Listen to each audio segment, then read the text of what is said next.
તો આ રીતે સરસ અને યમી રીંગણનો ઓળો બનાવ્યો છે મેં આજે.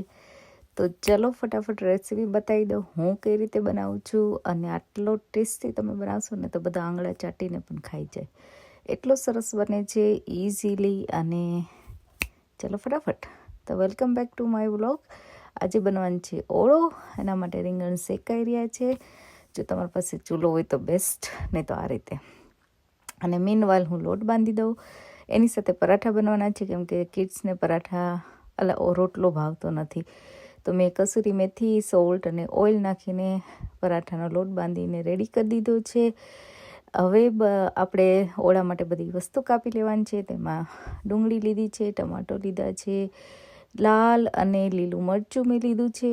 જે બહુ સ્પાઇસી નથી પણ એનો ટેસ્ટ સરસ આવે છે, એટલા માટે મેં એ 2 ચીલી લીધા છે. પણ તમારા ટેસ્ટ પ્રમાણે તમે વધારે ઓછું કરી શકો છો. મેં ગાર્લિક સૂકું એ લીધું છે અને હું લીલું લસણ થોડું મારી પાસે છે એ પણ યુઝ કરીશ. તો આ શેકાઈ ગયા છે, તો આપણે ફટાફટ એને ફોલી લઈશું આવી રીતે. અને થઈ ગયું છે રેડી. તો હવે આપણે વઘાર કરવા માટે ઓઇલ લીધું હતું મેં, અને બધી જે વસ્તુ કાપી હતી બધી વસ્તુ મેં એડ કરી દીધી છે. હવે બધી વસ્તુ સરસ રીતે સાતળવાની છે, જ્યાં સુધી ટમાટો એકદમ સરસ ચડી અને એકદમ મસ્ત ગ્રેવી જેવું થઈ જાય ને ત્યાં સુધી. તો થોડી વાર હલાવતા રહેવું અને ટમાટાને શેકવા દેવા. તમે ઢાંકીને પણ ચડવા દો છો તો ફટાફટ થઈ જશે. તો અને અમે ગાર્લિક છેલ્લે એડ કરી દીધું છે, સૂકું અને લીલું 2 એડ કર્યું છે. તમે લીલી ડુંગળી હોય તો પણ એડ કરી શકો છો, એટલે તમારી ચોઈસ પ્રમાણે. હવે આપણે મસાલા કરવાના છે. એમાં મેં ધાણા જીરું, થોડી હળદર અને થોડું લાલ મરચું એડ કરી દીધું છે. અને ઓફકોર્સ સોલ્ટ તમારે જેટલું ટેસ્ટ પ્રમાણે એડ કરવું હોય એટલું કરવાનું. અને બધી સરસ રીતે બધી વસ્તુ મિક્સ કરવાની.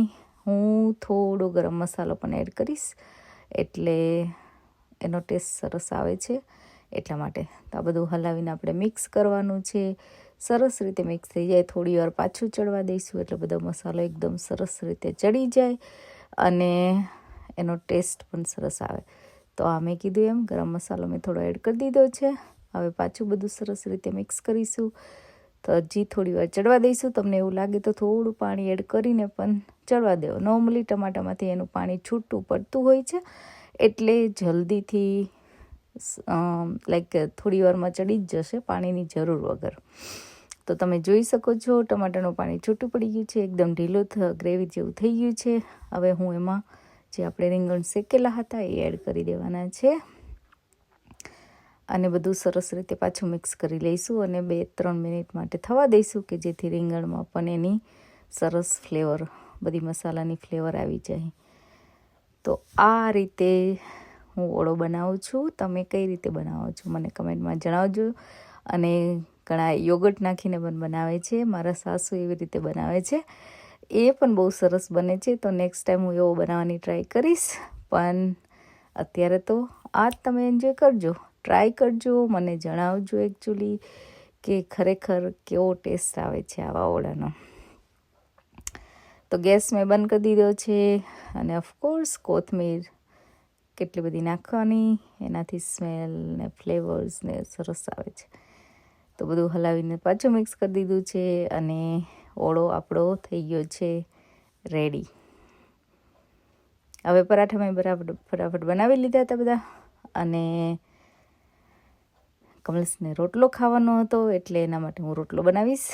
પણ પહેલાં એવું થયું કે પહેલાં પરાઠા બધા બનાવી લઉં ફટાફટ, અને પછી રોટલો બનાવીશ. તો આ પરાઠા મેથી નાખેલા પરાઠા સરસ લાગે છે. તો હવે આ રીતે અમે 2 રોટલા બનાવવાના હતા નાના નાના કમલેશ માટે. તો ફટાફટ મેં લોટ બાજરાનો મસળી લીધો અને 2 રોટલા ઘડી લીધા ફટાફટ. તો આ થઈ ગયો છે બાજરાનો રોટલો રેડી, ખાવાનું એકદમ રેડી છે. ચલો આજે શું છે જમવામાં?